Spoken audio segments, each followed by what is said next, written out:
میرے مولا حسین فرماتے ہیں مجھے وہ گھر اچھے لگتے ہیں جہاں رباب اور سکینہ نامی عورتیں ہوتی ہیں۔ اللہ اگر آپ کو بیٹیاں عطا فرمائے تو ایک بچی ہر گھر میں سکینہ ہو۔ جس گھر میں سکینہ ہوتی ہے وہاں خود بخود حسین ہوتے ہیں۔ جس گھر میں رباب ہوتی ہیں، بڑا جگر ہے ان بیویوں کا، بڑا حوصلہ ہے جناب رباب اور رباب جیسی ماؤں کا۔ مگر عزاداروں، میں نے کل کی مجلس میں کہا تھا 9 مائیں ہیں جنہوں نے کربلا میں اپنے بچوں کے لاشیں دیکھے ہیں۔ ان 9 ماؤں میں ایک ماں جناب رباب ہے۔ جب کبھی کربلا میں حسین کی قربانی کو یاد کریں تو جناب رباب کو ضرور یاد کیا کریں۔ میرے ایک ہندوستان کے ملنے والے میرے دوست مولانا فرما رہے تھے کہ بنارس میں ان کے گھر سے، ان کے امام بارگاہ سے جلوس نکل کر کربلا جاتا ہے۔ روز عاشور تعزیے کا جلوس نکلا تو وہ اس رستے پر آگے چلے کہ جس رستے سے جلوس کو گزرنا تھا، تو کیا دیکھا کہ ایک بڑے چوراہے کے اوپر ہزاروں کی تعداد میں ہندو عورتیں کھڑی ہیں۔ کہنے لگے جب قریب گئے تو ایک اور بات محسوس ہوئی کہ ہر گود میں ایک دودھ پیتا بچہ ہے۔ اجرکم اللہ، اجرکم اللہ۔ مولانا فرمانے لگے جب ہم برابر سے گزرے تو ایک عورت نے آواز دے کر کہا بھائی مسلمان لگتے ہو؟ تو میں نے کہا ہاں مسلمان ہیں۔ کہنے لگی بتاؤ بابا حسین کا جلوس کب آئے گا؟ تو مولانا نے کہا میں نے پوچھا کہ تمہیں بابا حسین کے جلوس کا انتظار کیوں ہے، سنیں گے؟ تو ان میں سے ایک عورت نے کہا تمہیں نہیں پتا آج حسین کا بچہ بھوکا مارا گیا تھا، ہم آج اپنے بچوں کو دودھ نہیں پلاتے جب تک تعزیے دفنا نہ دیا جائے۔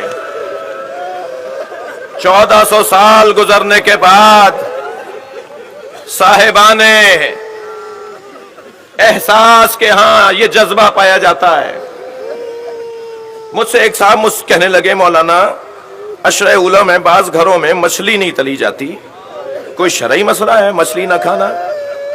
میں نے کہا بعض ہندوستانی خاندانوں میں کڑھائی نہیں چڑھتی، ہمارے ہاں کڑھائی نہیں چڑھتی 10 دنوں میں، محرم میں مچھلی نہیں تلی جاتی، شرعی طور پر تو کوئی حکم نہیں ہے۔ مگر مجھے لگتا یہ ہے کہ میرے کسی بزرگ نے جس نے یہ رسم ڈالی، جس نے یہ کام شروع کیا، اس نے امام حسین کا یہ جملہ سن لیا تھا اما ترونا کیف یتلذا، تم میرے بچے کو دیکھ نہیں رہے مچھلی کی طرح منہ کھولتا ہے۔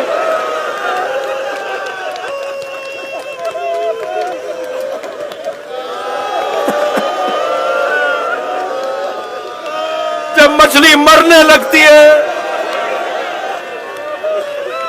تو کبھی منہ کھولتی ہے اور بند کرتی ہے۔ میرا یہ بچہ کچھ دیر میں مر جائے گا۔ اجرکم اللہ، آپ کی آوازیں بلند ہیں، اللہ آپ کو اس کا ثواب عطا فرمائے۔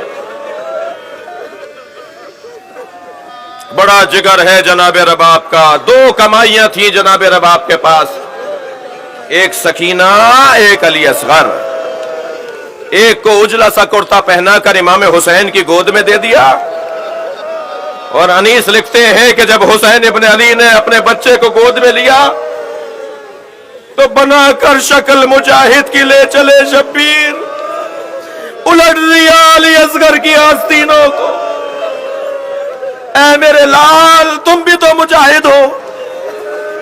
لے کے چلے میدان کربلا میں، دشمن کو خطاب کر کے فرمایا اگر تم مجھ پر رحم نہیں کر رہے، مجھے پانی نہیں دے رہے، تو اس بچے کو پانی پلا دو، اس نے کیا قصور کیا ہے؟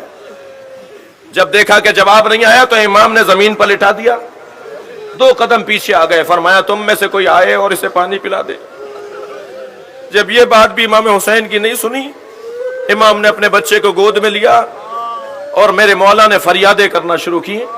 یہ وہی فریاد ہے کہ جب پلٹے ہیں تو جناب سکینہ سے کہا جب کوئی چاہنے والا ملے، جب وطن جاؤ جب کوئی چاہنے والا ملے تو انہیں کچھ باتوں میں سے ایک بات مولا نے جو فرمائی، یہ ضرور کہنا کہ اپنے مولا کو یاد کیا کرو جب پیاس لگے۔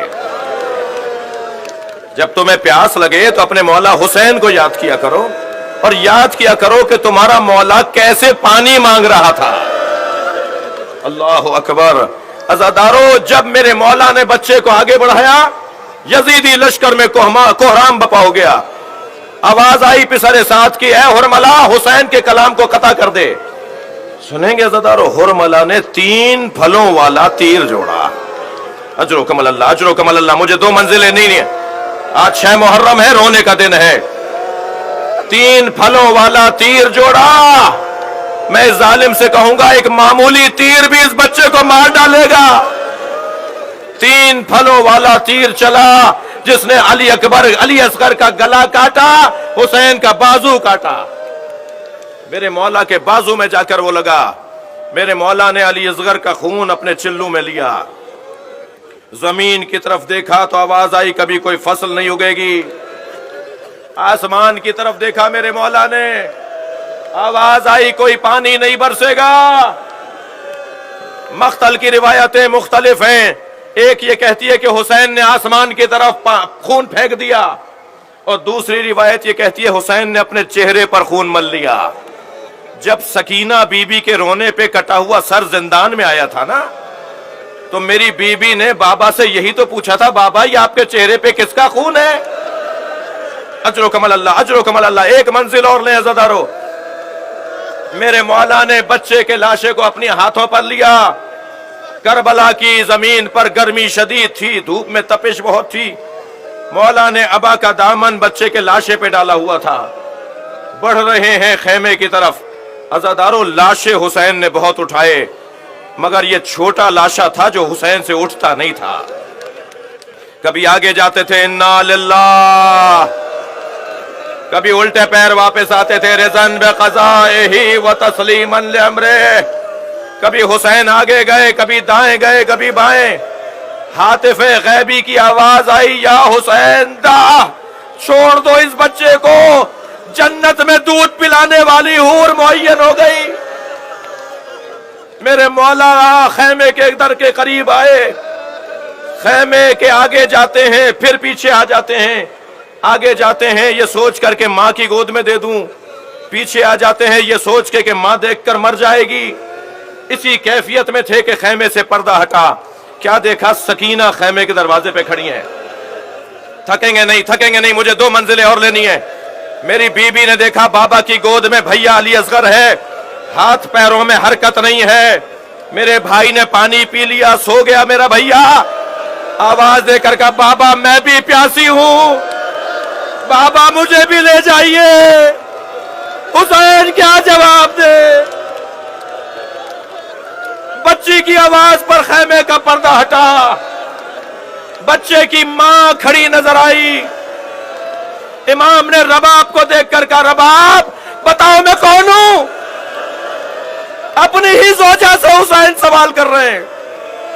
میری بی بی نے فرمایا آپ میرے امام ہیں، آپ میرے مولا ہیں. جب حسین نے سن لیا کہ رباب کا عقیدہ وہی ہے، ابا کا دامن ہٹا دیا. ایک ماں نے خون میں لت پت بچہ دیکھا، ننھے ننھے لبوں پر لب رکھ دیے. آواز دے کر کہا اے میرے لال، عرب تو اونٹنی کے بچے کو بھی نہر نہیں کرتا، یہ مارنے والے عرب نہیں تھے تو کون تھے؟ یا بنیا